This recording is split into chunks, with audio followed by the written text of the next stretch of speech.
On a chilly early winter afternoon, a female student called her friend. They arranged to meet at the train station, but the girl never made it to their meeting point and lost contact with everyone. Where did she go, and what horrifying event happened to her? Today, we will continue exploring one of Hong Kong's top 10 infamous cases. This story took place in Happy Valley, located in the southern part of Wan Chai District on Hong Kong Island. The main character of the story is Pin Yuk Ying, a 16-year-old girl who was the sixth of 8 siblings. Her family didn't live in Happy Valley, but in Tong Quan, on the eastern part of Hong Kong Island. Pin Yuk Ying's parents ran a fish shop nearby, and her brother was studying at the University of Hong Kong. Pin Yuk Ying attended SHFA Middle School, where her younger brother, Pin Jing Ming, later studied. Due to poor academic performance, she transferred to Dang Evening English College in Causeway Bay for her 9th grade studies.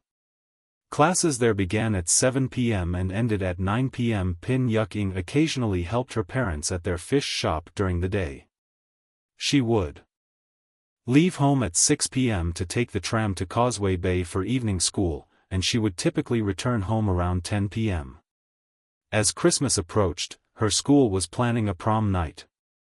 After class, Pin Yuk Ying needed to stay behind to rehearse a play with her classmates, which meant she would return home later than usual. One day, Pin Yuk Ying left home to attend her evening class just like any other day. However, she never returned. On Monday, December 16, 1974, despite the cool weather outside, Pin Yuk Ying still decided to go to her evening class in Causeway Bay. At 5 p.m., Pin Yuk Ying changed her clothes and left home. She left an hour earlier than usual.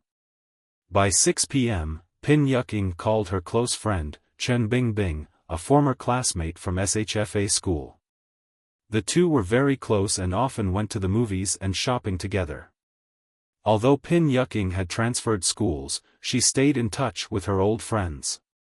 This time, Pin Yuk Ying called Chen Bingbing to ask her to return a pop music cassette tape that Chen had borrowed earlier. During the call, they agreed to meet at the Happy Valley tram station in half an hour. Chen Bingbing lived on Sing Kwang Road in Happy Valley, which was very close to the tram station. By 6:30 p.m., Chen Bingbing arrived at the tram station with the cassette tape, but Pin Yuk Ying was nowhere to be seen. She waited there for a while, but by 7 p.m., Pin Yuk Ying still hadn't shown up. Since Pin Yuk Ying had a habit of canceling plans in the past, Chen Bingbing thought her friend probably wouldn't show up this time either, so she decided to head back home. That night, Pin Yuk Ying's parents were busy working at their fish shop until late. When they returned home, they were surprised to see that their daughter hadn't come back yet. Remembering that the school was rehearsing for a play, they called her classmates, but the response they received was unsettling. Pin Yuk Ying had not attended school that evening, nor had she participated in the play rehearsal. No one knew where she was. The night passed, and the next morning, a sanitation worker began his usual cleaning routine at the Happy Valley tram station. The station was located on Wong Nai Chung Road, surrounded by tall buildings and shops. The worker had to make sure the streets were clean before the businesses opened for the day. When the worker reached the front of a veterinary clinic at 212 and 213 Wong Nai Chung Road, he noticed a large cardboard box tied with rope placed in front of the clinic. The box was about 35 inches long and 24 inches wide. Finding it odd that such a large box was left in front of the clinic, the worker tried to push it, but it didn't move.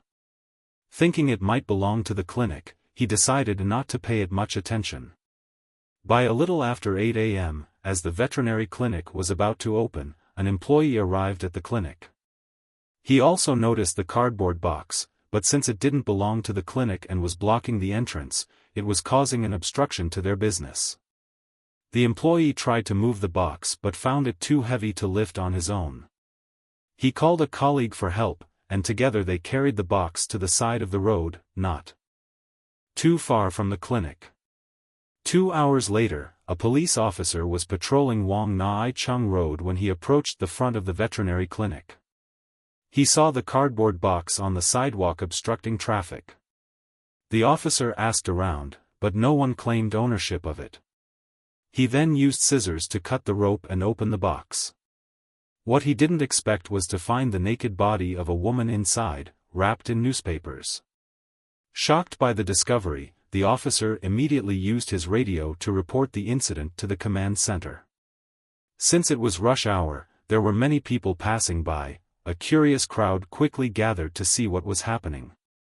Not long after, backup police units arrived at the scene, cordoned off the area, and began their investigation. Inside the box was the body of a young woman, completely nude, with her arms tightly curled around her body. The only items found in the box were a few old newspapers, and no clothing or personal belongings of the victim were discovered. Forensic experts found traces of copper fragments on the body, a piece of red adhesive tape in her hair, and some paint particles on her elbows. A small white piece of paper stuck to her elbow had 2 words written on it. Due to damage, it was possible that the victim had been in a repair shop for electrical appliances before her death. Police also found some fabric fibers under the victim's fingernails, possibly from contact with the perpetrator's clothing. The box containing the woman's body was 35 inches long, 24 inches wide, and 24 inches high. It had originally been used to store a Hitachi television. There were several fingerprints left on the box, but all the individuals linked to those prints were cleared of suspicion. The autopsy revealed that the victim had numerous bruises on her body, suggesting she may have been tortured before death, but there were no signs of sexual assault. Her breasts were removed post-mortem, and her pubic hair had been burned with a hot object. Based on the food remnants found in her stomach, it was determined that the victim had eaten within 3 hours prior to her death. According to the findings, the victim had been placed inside the box approximately 12 hours after she died.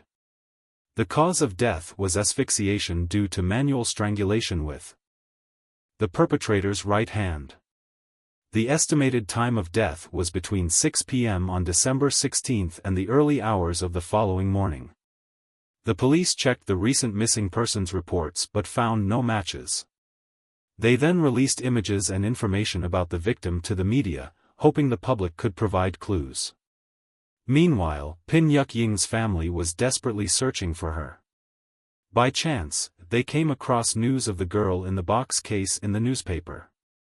Seeing the victim's portrait, they noticed a striking resemblance to Pin Yuk Ying, and feared the worst.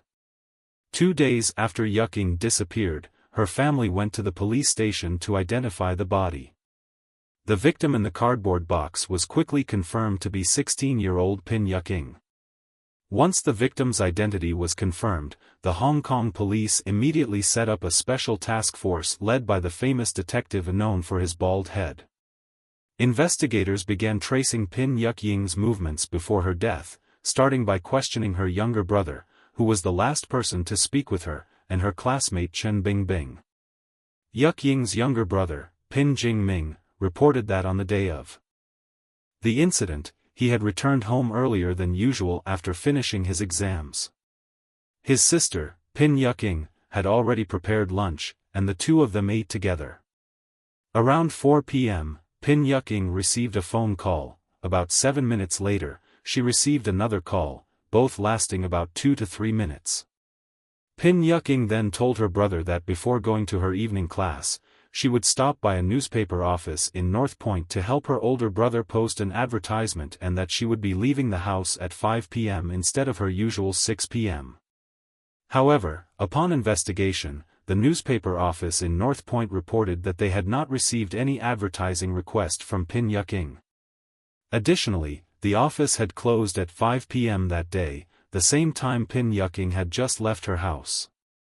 As for Chen Bingbing, she told the police that she had known Pin Yuk Ying for 4 years, having met her at Chin FA school. Even after they attended different schools, they remained in touch. 6 months earlier, while out shopping together, Pin Yuk Ying had bought a pop music cassette tape, which Chen Bingbing later borrowed. On the afternoon of the incident, Pin Yuk Ying called Chen Bingbing, asking her to return the cassette tape. They agreed to meet at the Happy Valley tram station. Chen Bingbing arrived at the agreed time, but by 7 p.m., there was still no sign of Pin Yuqing, so she decided to leave. She also added that Pin Yuqing often arrived late or cancelled plans. They had arranged to meet at the Happy Valley tram station multiple times before, and Pin Yuqing had failed to show up 4 or 5 times already. So this time, Chen Bingbing didn't think much of it and assumed her friend had cancelled again. Interestingly, when Chen Bingbing recalled their conversation, she remembered that there was a lot of background noise where Pin Yuqing was, and her voice sounded hurried and anxious. Sensing that her friend was in a rush, Chen Bingbing quickly grabbed the cassette tape and headed to the tram station, never imagining that something terrible would happen to Pin Yuqing. Next, the police went to Diang Evening English College in Causeway Bay, where Pin Yuqing was studying, to investigate. The police asked the teacher for the attendance record from the night of the incident, but the teacher reported that the list had gone missing. The teacher added that the day after Pin Yuqing disappeared, her family had visited the school to inquire about her. At that time, the teacher checked the attendance list and noticed that Pin Yuqing had not attended class that evening. He then set the list aside, but strangely, when he later went to look for it, the attendance record had vanished. The police continued gathering information from Pin Yuqing's classmates described her as an energetic and cheerful girl with a particular love for ice cream. She had never had a boyfriend, and her parents were very strict, so she rarely interacted with boys. Pin Yuqing had a strong passion for acting and was planning to participate in a Christmas performance. She and her classmates had been rehearsing after school many times, and she had never missed a session. The day of the incident was the only time she didn't show up. Pin Yuqing's family confirmed what her classmates had said. They added that she didn't like associating with male classmates. However, there was a boy from Taiwan, a fellow student, who had liked her, but Pin Yuqing rejected him. Afterward, the boy started spreading false rumors about her at school. One of the rumors claimed that Pin Yuqing's family was involved with organized crime. Some students believed the rumors and were too afraid to get close to her. Later, Pin Yuqing's older sister went to school to talk to the boy from Taiwan. After investigating the situation, the police considered the boy a possible suspect and searched for him to get a statement. However, after Pin Yuqing's murder, the boy had seemingly disappeared. Sometime later, the police located him, but he provided an alibi proving he wasn't the one who killed Pin Yuqing. At first, the police were almost certain that the boy was the culprit and believed the case was about to be solved, but now this lead had gone cold, leaving the case at a standstill. They turned their investigation toward the cardboard box that contained Pin Yuqing's body. According to their investigation, the box was originally used to package a Hitachi 17-inch TV model S67B. This particular TV model had been sold in Hong Kong for 2 years prior to the incident. A dealer on Chiu Road in Cowan was the exclusive distributor of this TV model in Hong Kong. The company's manager informed the police that in the last 3 months, they had sold a total of 300 units of the S67B model. However, the company didn't sell directly to customers but through 72 second-tier dealers across the region, which made tracking the origin of the box extremely difficult.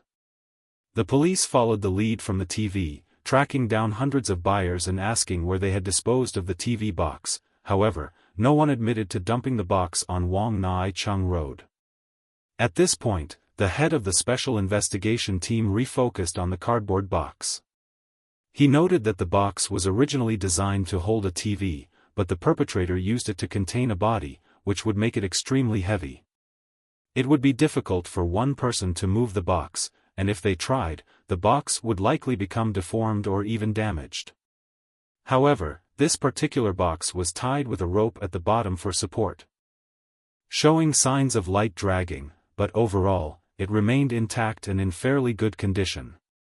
The inspector then asked team members to recreate the crime scene. A female officer with a similar build to Pin Yuqing lay inside the box in the same position as the victim was found.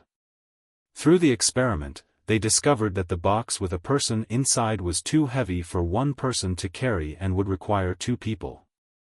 However, if 2 people were to lift it, the box would become significantly deformed during the process and could not be moved a long distance. So how did the perpetrator manage to transport the box with the body to Wong Nai Chung Road? To clarify this, the police examined 50 popular car models on the market at the time. The results showed that neither the back seats nor the trunks of any of these vehicles could fit the 17-inch TV box. It's possible that the perpetrator used a truck to transport the box to Wong Nai Chung Road, but the police thought this was unlikely. Happy Valley is a densely populated area, and a truck would attract attention. Additionally, unloading items from a truck would raise suspicion. However, there were no reports of any suspicious trucks seen in the area on the day of the incident. Furthermore, if the perpetrator had used a truck, they could have easily transported the box to a remote area outside the city, making it harder to detect. After further consideration, the bald-headed inspector suddenly had an idea. The initial crime scene might not have been elsewhere but was actually in Happy Valley, where the body was found. In combination with the discovery of copper fragments on the victim's body, investigators conducted a thorough search of all factories and electrical repair workshops in the Happy Valley area. They also interviewed nearly 750 electricians. However, they did not uncover any suspicious leads. As time passed, it was nearing the end of December, about 20 days after the crime. While conducting field investigations, a police officer accidentally stumbled upon an important clue.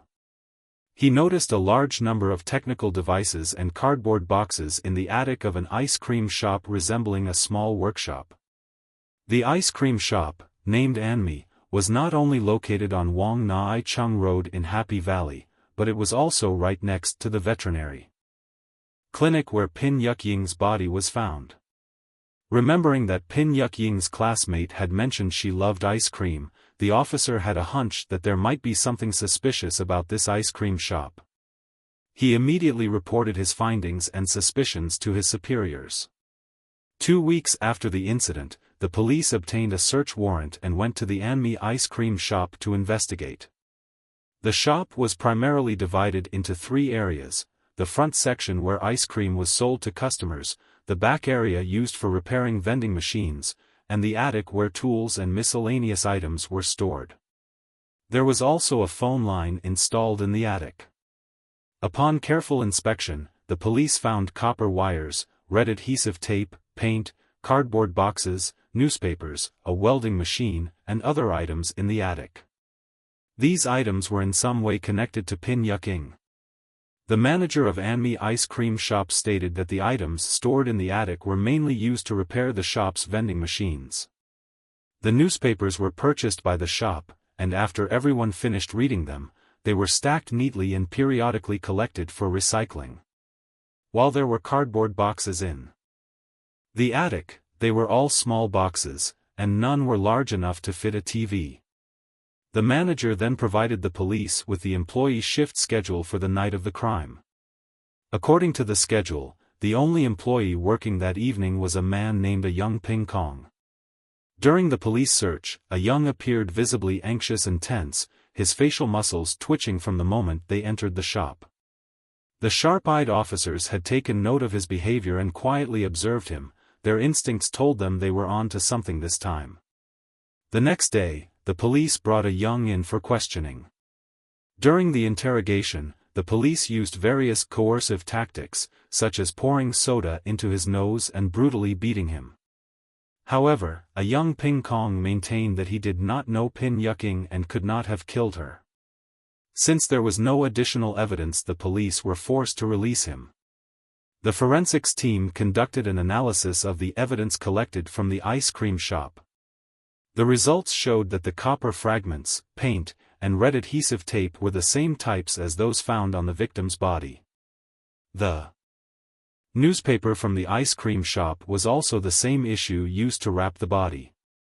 The small white note with the words "Due to damage" found on the victim's elbow matched a note with the words "repaired" found in the attic. The police then searched the home of the suspect, a young Ping Kung, and confiscated 3 sets of clothing. The forensic results confirmed that the fabric fibers found under Pin Yuk Ying's nails matched a young suit. Additionally, 2 green wool fibers of unknown origin found on his suit matched the green wool fibers found on Pin Yuk Ying's body. Based on the evidence gathered, the police developed a theory. On the afternoon of the crime, after leaving her home, Pin Yuk Ying went to the newspaper office in North Point to help her brother place an advertisement. When she arrived, she found the office was closed, so she left. Preparing to head to her evening school with extra time on her hands, Pin Yuk Ying wandered the streets alone. When she reached Wong Nai Chung Road, she noticed an ice cream shop called Anmi. Since she loved ice cream, she decided to stop in. After buying her ice cream, Pin Yuk Ying suddenly remembered that her close friend Chen Bingbing lived nearby, also in the Happy Valley area. That evening, a young Ping Kung was working at Anmi ice cream shop. Pin Yuk Ying asked if there was a phone in the shop. A young Ping Kung led her upstairs to the attic to make the call. The phone call that Pin Yuk Ying made to her friend Chen Bingbing was from Anmi ice cream shop. At that time, no one else was in the shop, and a young began harboring ill intentions. Pin Yuk Ying fought back fiercely and tried to escape. A young then strangled her from behind with his right hand. Due to excessive force, Pin Yuk Ying was strangled to death. Realizing he had committed a crime but still needing to attend to customers since the shop was open, a young hid the body in the attic and continued to serve customers. Once the shop closed, he locked the front door and returned to the attic. He undressed Pin Yuk Ying, burned her pubic hair with a hot object, and cut off her breasts in an attempt to mislead the police, making them think the murderer was a psychopath or mentally unstable. He then found a large cardboard TV box nearby and stuffed Pin Yuk Ying's body inside. Since the box was too heavy and dragging it would leave marks on the bottom, a young decided to dump it in front of the veterinary clinic next door. He thought the most dangerous place is the safest place. This tactic was indeed clever. Initially, the police had no suspicion that the killer was right in front of them. However, a young left too many clues behind and ultimately could not escape justice. The suspect, a young Ping Kung, 28 years old, lived in Sai Wan, Hong Kong. He worked as an office clerk at a factory on Wanggang Road. Both of his parents had passed away, and his financial situation was not well off. A young Ping Kung met his wife, Zhang Jin Fong, in 1972, 2 years before the crime took place. After a year of dating, the two got married. Their relationship was strong, and they had a daughter in the year of the crime. His wife was pregnant with their second child, a son. To earn extra income. To cover living expenses, a young Ping Kung started working part-time in the evenings at Anmi ice cream shop 4 months before the crime.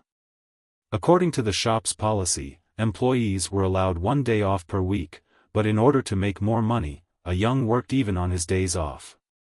A young's life was quite busy. Every day he would work at the factory in Kwang, starting at 8 a.m. After finishing his shift at 5 p.m., he would head straight to Anmi ice cream shop, usually arriving around 5:40 p.m. At this time, the daytime staff were still finishing their shifts. A young's shift was from 6 p.m. to 10 p.m., but because there was a lot of work at the ice cream shop, he typically didn't return home until 11 p.m. Sometimes his wife would prepare dinner for him, and other times the couple would go out to eat together. The police interviewed A Young's wife, who confirmed that her husband came home around 11 p.m. as usual and didn't show any unusual behavior that night. They stayed in and didn't go out. She described her husband as a hard-working man with ambition. The neighbors also said that A Young was polite and soft-spoken, always greeting people courteously. The police then returned to Anmi ice cream shop to continue their investigation. According to the timekeeping records from the day of the crime, Young arrived at the shop at 5:40 p.m. and finished his shift at 10:30 p.m., just like on any other day. The ice cream shop's manager explained that to enter the shop, one must pass through 3 doors. The outermost door was a rolling metal gate, followed by a smaller door only wide enough for one person, and the innermost door was made of wood. The ice cream shop had a total of 16 employees, but only 3 people had keys to all 3 doors, including a young. On January 3, 1975, 3 months after the crime, a young was officially arrested on suspicion of murder. 6 months later, a young Ping Kung's trial began at the Hong Kong High Court. The jury consisted of 5 men and 2 women. Throughout the trial, a young maintained his innocence and denied all charges. At the trial, the prosecution presented over 200 pieces of evidence. They argued that the proximity of Anmi ice cream shop to the veterinary clinic was ideal for the perpetrator to commit the crime and dispose of the body. Additionally, the fibers found under the victim's nails matched the fibers on a young's suit. Identical green wool fibers were found on Pin Yuk Ying's body, at Anmi ice cream shop, and in a young's home. Furthermore, the copper fragments, scraps of paper, and paint found on Pin Yuk Ying matched the materials found in the attic of Anmi ice cream shop. Lastly, according to the shop's timekeeping records, a young was the only one working at Anmi ice cream shop on the night of the crime. He had keys to all 3 of the shop's doors, giving him the opportunity and time to commit the crime. The police used a mannequin to demonstrate how the perpetrator could have stuffed the body into the cardboard box and dragged it to the disposal site. They also simulated how the perpetrator strangled Pin Yuk Ying from behind. The prosecution called 15 witnesses to testify. One of them, a 19-year-old woman, stated that she worked at a factory in Sa Kong. On her way to work in Kwang, a young had twice burned her dress with a cigarette butt. Psychologists testified that this act was a form of sexual deviance. The prosecution pointed out that the victim's pubic hair had been burned, linking this to similar deviant behavior. A young's defense maintained his innocence. His lawyer argued that a young and his wife had a loving relationship, he had a stable job, and he didn't know Pin Yuk Ying, so there was no clear motive for the murder. Furthermore, out of the 269 fibers found on Pin Yuk Ying's body, only 7 matched the suit a young wore to work. Additionally, the medical examiner initially concluded that Pin Yuk Ying's time of death was between 9 p.m. and midnight on the night of the crime, but later changed it to between 6 p.m. and midnight. This raised suspicions of a deliberate alteration of the time of death to match a young's work schedule. Lastly, no fingerprints found on the cardboard box matched a young's. The disappearance of the class attendance sheet and the 2 phone calls Pin Yuk Ying received before she went missing were also suspicious, yet the police had not fully investigated these aspects. A young stated that Anmi ice cream shop did not allow customers to make phone calls to avoid unnecessary trouble. The attic window at Anmi did not face the street, so the environment there was very quiet, which contradicted the testimony of Chen Bingbing, who said that when she spoke with Pin Yuk Ying on the phone, the background noise was loud. On the day of the incident, Pin Yuk Ying had never been to the ice cream shop. A young also mentioned that he was only a part-time employee, so he rarely went up to the attic, only once or twice to retrieve tools for machine repairs. He had never used the welding machine, so he couldn't have used it to burn the victim's pubic hair. The work at the ice cream shop was very busy, and a young had to handle multiple tasks by himself, such as serving customers, handling payments, cleaning the shop, etc. He usually didn't finish his shift until after 10 p.m. He claimed he had no time to search for a cardboard box or dispose of the body. After hearing arguments from both the prosecution and the defense, the 7-member jury, 5 men and 2 women, reached a verdict. After 18 days of trial, the Hong Kong High Court declared a young guilty of murder and sentenced him to death. This case became the first in Hong Kong to be solved using scientific evidence. After the trial, a young continued to maintain his innocence. He began a hunger strike in prison to prove his purity, stating that he had never done anything against his conscience and did not deserve such punishment. A young's wife, Zhang Jinfun, also believed in her husband's innocence. She sought help from various lawyers, and a prominent lawyer at the time, Lin Ta-H, presented 8 reasons to appeal the case in the appellate court in March 1976, over a year after the crime occurred. The defense's efforts paid off. The appellate court overturned the original verdict and ordered a retrial. 2 months later, the Hong Kong High Court reopened the case of the body in the cardboard box in Happy Valley. This time, the jury consisted of 7 men and 2 women. The defense invited renowned lawyer Hong Li to represent a Young. After deliberation, the jury still concluded that a Young was guilty of murder. Once again, a Young was sentenced to death. He appealed to both the Court of Appeal and the Privy Council in the United Kingdom, but his appeals were rejected, and the death sentence was upheld in 1977, more than 2 years after the crime. After considering opinions from various parties, Hong Kong Governor Mose decided to grant clemency, commuting a Young Ping Kung's death sentence to life by 1981, 7 years after the crime. A Young had served 6 years in prison. During his imprisonment, he displayed exemplary behavior, even teaching Braille to blind inmates and becoming a model prisoner. However, multiple requests for clemency were denied on the grounds that a Young had not shown genuine remorse. In reality, a Young wasn't without regret. He simply continued to insist that he had not killed Pin Yuck-ing. That same year, Zhang Jinfeng filed for divorce from a Young. She took their daughter, and the 2 of them lived together, relying on each other. In 1990, 16 years after the crime, a Young finally admitted to killing Pin Yuck-ing and recounted the details of the crime. In 2002, 28 years after the crime, a Young was granted clemency and released from prison. After his release, in an interview with the media, a Young maintained that he was innocent and had not committed the murder. He claimed that his confession in prison was made under duress, as it was the only way people would believe he had truly repented, giving him a chance to be released. Regarding the body in the cardboard box in Happy Valley case, some believe that a Young had no motive to kill. There were no eyewitnesses, and no fingerprints linked him to the crime. These pieces of evidence, they argued, were insufficient to convict him, and it's entirely possible that a Young was wrongfully convicted. However, others argue that while there was no strong direct evidence, the accumulation of circumstantial evidence formed a closed loop that was unlikely to be mere coincidence. They believe a Young was indeed responsible for Pin Yuck-ing's death. After nearly 35 years in prison, a Young Ping Kung changed his name and started a new life. As for the truth of the case from all those years ago, perhaps only he knows the full story. The case closed with many unresolved mysteries, leaving the people of Hong Kong in shock and with a lingering sense of unease.